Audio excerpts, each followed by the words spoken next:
दोस्तों, दुनिया के दो सबसे ज्यादा क्रूर और ताकतवर शिकारी लायन और टाइगर को ही माना जाता है, जिनके एक पंजे का वार ही किसी भी शिकार को मार सकता है। जंगल में शायद ही ऐसा कोई जानवर हो जो इन दोनों का शिकार कर सकता है। एक ही परिवार से संबंध रखने वाले इन दोनों जानवरों में भले ही कुछ समानताएं हों, लेकिन इनकी आदतें और रहने और शिकार करने का तरीका बिल्कुल अलग है। बात जहां साइज की होती है तो टाइगर दुनिया भर में जायंट कैट के नाम से जाने जाते हैं, क्योंकि ये आकार में सबसे बड़े होते हैं, जबकि शेर दुनिया के सबसे निडर शिकारी होते हैं। अगर इनकी आमने सामने की लड़ाई हो तो लड़ाई बेहद ही रोमांचकारी होगी, क्योंकि ये दोनों ही किसी से कम नहीं हैं। शायद हम सबके मन में एक सवाल तो जरूर आता होगा कि बाघ और शेर में सबसे ज्यादा ताकतवर और खतरनाक जानवर कौन है और कौन है असली जंगल का राजा।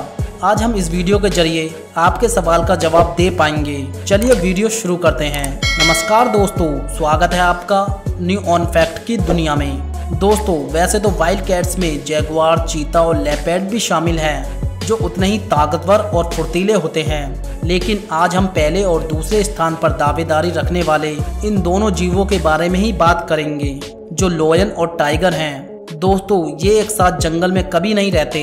शेरों को खुले जंगल में रहना पसंद है तो बाघ को घने जंगल में। अधिकतर बाघ सिर्फ एशिया महाद्वीप में ही पाए जाते हैं, जिनमें चाइना, इंडिया और साइबेरिया देश शामिल है। लेकिन दुनिया भर के जंगलों में पाए जाने वाले बाघों में से 80% बाघ हमारे देश भारत में पाए जाते हैं। भारत में ये बंगाल, कर्नाटका, मध्य प्रदेश और उत्तराखंड तक फैले हुए हैं। वहीं शेर सिर्फ गुजरात के गिर के मैदानी जंगलों तक ही सीमित है।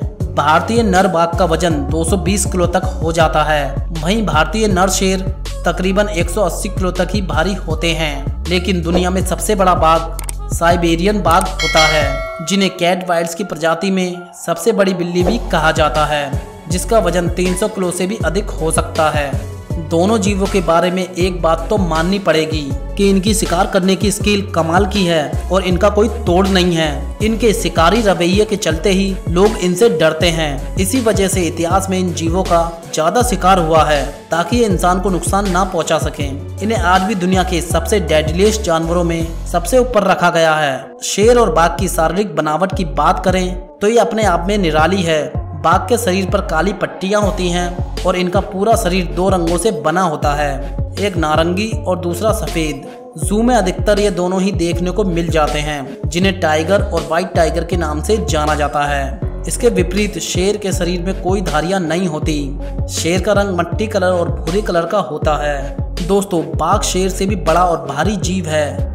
बाघ भालू के बाद धरती का सबसे बड़ा मांसाहारी जीव है, लेकिन इससे ये साबित नहीं हो जाता कि इनकी लड़ाई में बाघ शेर से जीत सकता है।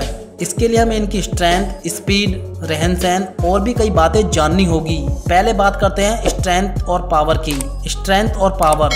दोस्तों, अगर शेर और बाघ का मुकाबला करना है तो सबसे करीबी मुकाबला भारतीय रॉयल बंगाल टाइगर और अफ्रीकन शेर के बीच देखने को मिलेगा, इसलिए इन दोनों की तुलना करना ज्यादा सही रहेगा। 8 फीट से अधिक लंबाई और 3.5 फीट से अधिक ऊंचाई वाले अफ्रीकी शेर औसतन 200 किलो तक भारी हो जाते हैं। इसकी तुलना में 220 किलो भारी भारतीय बाघों की औसतन लंबाई 10 फीट और ऊंचाई 4 फीट तक होती है। अगर बात इनके जबड़े की ताकत की जाए तो शेरों के पास 3.2 इंच के बहुत बड़े दांत होते हैं, जिनसे ये अपने शिकार पर 650 PSI बाइट फोर्स लगाते हैं, जबकि शेर की तुलना में बाघ अपने शिकार पर 1050 PSI बाइट फोर्स लगाता है, क्योंकि बाघों के पास शेरों से बड़ा जबड़ा और दांत होते हैं, जिनकी लंबाई 3.4 इंच के आसपास होती है, जो किसी भी हड्डी को तोड़ने के लिए काफी है। अगर इनके पंजे की बात करें तो बाघ के पंजे इतने खतरनाक होते हैं कि किसी दूसरे जानवर के सर पर वार करके उसके सर को भी फाड़ सकते हैं, क्योंकि बाघ के पंजे की लंबाई 4 इंच से भी अधिक हो सकती है। साथ ही बाघ का पंजा शेर के पंजे से कई अधिक भारी और चौड़ा होता है। बाघ का पंजा 7 इंच तक चौड़ा हो जाता है। वहीं बात करें शेरों की तो शेरों के पंजे की लंबाई सिर्फ 3 इंच तक होती है। जाहिर है कि बाघ के पंजे की मार शेर की तुलना में कई अधिक जोरदार रहेगी। इन दोनों की छलांग की बात करें तो बाघ अपने शिकार पर ऊपर की ओर 15 फीट की छलांग मारने की काबिलियत रखता है, वहीं शेर की छलांग 12 फीट से कम ही रहती है। इनकी स्पीड की बात करें तो एक तंदुरुस्त शेर अपने शिकार का पीछा करते हुए 80 किलोमीटर प्रति घंटे की रफ्तार से दौड़ सकता है, वहीं एक बाघ अपने शिकार का पीछा करते हुए अधिकतम 65 किलोमीटर की रफ्तार ही पकड़ पाता है। दोस्तों, अगर हम एक शेर की ताकत की बात करें तो एक शेर के शरीर में 60% तक मसल्स पाई जाती हैं और इनकी हड्डियां भी काफी ताकतवर होती हैं। वहीं अगर हम बाघ की बात करें तो बाघ के शरीर में 60 से 70% मसल्स पाई जाती हैं और एक शेर से भी ज्यादा बॉडी स्ट्रक्चर्स बाघ के पास होता है। शिकार की टेक्निक, असल में शेर एक साथ एक परिवार में झुंड बनाकर रहते हैं और इस झुंड को प्राइड कहा जाता है। इस झुंड में शेरों की संख्या 10 से लेकर 40 तक हो सकती है। झुंड में रहने के कारण ये बड़े से बड़े जानवर का शिकार कर सकते हैं। पूरी दुनिया में 90% शिकार शेरनियां ही करती हैं, लेकिन खाने पर पहला हक शेर का ही होता है। शेर महाराज पूरे दिन सिर्फ सोते हैं। एक शेर 15 से 20 घंटे सोने में निकाल देता है। अगर कोई काम ना हो तो इन्हें चुपचाप पूरे दिन सुस्ताना पसंद है। शेर और बाघ के शिकार करने की तकनीक काफी कुछ एक जैसी है, लेकिन इनकी क्षमताओं में अंतर है। एक शेर 80 किलोमीटर की रफ्तार से दौड़ सकता है, जो कि शायद जंगल की दुनिया में सबसे ज्यादा स्पीड नहीं है। हमें ऐसे कई जानवर मिलते हैं जो इससे भी तेज दौड़ सकते हैं, लेकिन जंगल की रफ्तार ही सब कुछ नहीं होती, क्योंकि चीता शेर और बाघ से भी तेज दौड़ता है, लेकिन ये दोनों उसे कुछ ही सेकंड्स में मार सकते हैं। शेर अपने शिकार की गर्दन पर सीधा हमला करते हैं और उसे 2-3 मिनट में ही मार गिराते हैं। ऐसे में शिकार को बचने का कोई मौका नहीं होता। झुंड में रहने से उन्हें शिकार करने में कोई परेशानी नहीं होती, क्योंकि शिकार के दौरान अगर एक शेर थक जाता है तो दूसरा उसकी जगह ले लेता है। यही उनका नियम है, जिससे वो जिराफ जैसे बड़े जानवर का भी शिकार कर पाते हैं, जो और किसी भी जानवर के लिए मुमकिन नहीं। वहीं बाघ की बात करें तो बाघ 65 किलोमीटर की रफ्तार से दौड़ सकते हैं और ये पूरी लाइफ अकेला ही रहना पसंद करते हैं। ये अपना शिकार खुद ही पकड़ते हैं और अपना पेट भरते हैं। बाघों में सिर्फ नर और मादा मिलन करने के लिए ही एक साथ आते हैं, फिर अलग हो जाते हैं।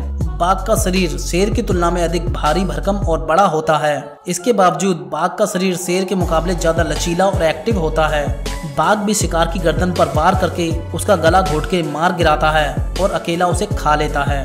अकेले शिकार करने की वजह से उसकी हंटिंग स्किल भी काफी ज्यादा बढ़ जाती है और अपने दम पर शिकार करने से उसका अनुभव शेर के मुकाबले काफी ज्यादा होता है। तकनीक और हंटिंग स्किल में भी बाघ शेर से एक कदम आगे हैं, क्योंकि शेर एक आलसी जानवर है और बाघ एक फुर्तीला और अपने दम पर शिकार करने वाला जानवर है। Skill and defence. दोस्तों, स्किल की बात करें तो बाघ निश्चित रूप से एक बेहतरीन शिकारी होते हैं। ये पानी के अंदर मछली, छोटे मगरमच्छ और कई तरह के जीवों का शिकार कर लेते हैं। ये बहुत अच्छे तैराक भी होते हैं। इनका दिमाग वाइल्ड कैट्स की प्रजातियों में सबसे बड़ा होता है। इसका दिमाग शेर से 25% ज्यादा बड़ा होता है, इसलिए ये शेर से 25% अच्छे शिकारी कहलाते हैं। किंतु बाघ जल्दी से ताकतवर शिकार से नहीं उलझता, क्योंकि उसे पता है कि अगर वो घायल हो गया तो भूखा मर जाएगा, क्योंकि वो हमेशा अकेला रहता है। इसके मुकाबले शेर चाहे जितना भी बड़ा शिकार हो उससे भिड़ जाता है और घायल होने की परवाह नहीं करता, क्योंकि उन्हें पता है कि वो भूखा नहीं मरेगा, क्योंकि अधिकतर शिकार शेर नहीं करती हैं। इसलिए वो घायल भी हो गया तो उसका झुंड उसे खाना दे देगा। घायल होने के बाद भी वो एक राजा की तरह सबसे पहले खाने का हकदार होगा। लेकिन शेर और बाघ दोनों में से शेर के पास एक बेहतरीन रक्षा प्रणाली होती है। दोनों बड़ी बिल्लियों में शेर की गर्दन पर ही चारों तरफ बड़े बालों का गुच्छा पाया जाता है, जिसे आयल कहते हैं। बालों का यह गुच्छा बाघ के पास नहीं होता। इसका शेर को बहुत एडवांटेज मिलता है। लाइफ। शेरों की यदि बात करें तो जंगल में रहने वाले शेर लगभग 12 से 18 साल तक जी पाते हैं और जू में लगभग 24 साल तक। और बाघों की बात करें तो ये जंगल में 10 से 12 साल तक ही जी पाते हैं और जू में लगभग 25 साल तक। ऐसे इसलिए क्योंकि जंगल में उन्हें सही से खाना और इलाज नहीं मिल पाता और जू में उन्हें ये सब टाइम टू टाइम मिलता रहता है, इसलिए इन जीवों की उम्र बढ़ जाती है। अब बात करते हैं कौन ज्यादा ताकतवर है। मेरे अनुसार अगर शेर और बाघ को एक जगह पर छोड़ दिया जाए तो उसमें 80% जीतने के चांसेस बाघ के होंगे, क्योंकि बाघ में शेर से ज्यादा ताकत और उसके पंजे शेर जैसे जानवर को भी मारने की काबिलियत रखते हैं। बाघ अकेला शिकार करता है, इसलिए वो एक बहुत अच्छा वॉरियर भी होता है। आप सोच रहे होंगे अगर ये सब बातें हैं तो शेर को ही जंगल का राजा क्यों कहा जाता है, बाघ को क्यों नहीं?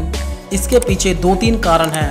बाघ अकेला रहता है और अकेला ही शिकार करता है। उस पर किसी की जिम्मेदारी नहीं होती, वो अपनी मर्जी का मालिक होता है। भूख लगती है तभी शिकार करता है। लेकिन इसके उलट शेर हमेशा झुंड में रहता है और झुंड में ही उसका रुतबा सबसे बड़ा होता है। उसके झुंड में सब उससे नीचे होते हैं, वहीं बाघ की तुलना में वो शिकार भी बहुत कम करता है, क्योंकि शिकार करने की जिम्मेदारियां उसने शेरनी को दे रखी है। वो सिर्फ शिकार को खाने आता है और शिकार को खाने का पहला हक भी शेर के पास ही होता है। शेर के बाल भी उसे दूसरों से अलग करते हैं। उसके गर्दन पर ये बाल उसके सर को मुकुट प्रदान करते हैं। शेर एक निडर जीव होता है। वो बहुत बड़े बड़े जानवर का शिकार भी आसानी से कर लेता है, लेकिन बाघ अपने से तगड़े जानवर पर वार नहीं करता। वो सिर्फ छोटे जानवर का ही शिकार करता है। बाघ अगर घायल हो जाए तो उसके आगे पीछे कोई नहीं होता, लेकिन शेर अगर घायल हो जाए तो उसके आगे पीछे उसका पूरा झुंड होता है जो उसकी सेवा करता है। दहाड़ की बात की जाए तो दुनिया में सबसे कीमत दहाड़ शेर की है, जिसे खुले मैदान में 10 किलोमीटर तक भी सुन सकते हैं। वहीं टाइगर की दहाड़ को सिर्फ 3 किलोमीटर तक ही सुन सकते हैं। शेर की दहाड़ ही बताती है कि असली राजा कौन है, और उसकी दहाड़ सुनकर अच्छे जानवर भाग जाते हैं और अपना रास्ता बदल लेते हैं। भले ही बाघ शेर से ताकतवर जीव हो, लेकिन उसमें राजा बनने का एक भी गुण नहीं है जो एक राजा में होना चाहिए। दोस्तों, आपको क्या लगता है, बाघ को राजा क्यों नहीं बनाया गया, और क्या वाकई में ही बाघ शेर से ज्यादा ताकतवर जानवर है? आपको जो भी लगता है हमें कमेंट कर जरूर बताना। सो गाइस, मिलते हैं अगली वीडियो में। जब तक के लिए नमस्कार, टाटा, good bye, thank you guys.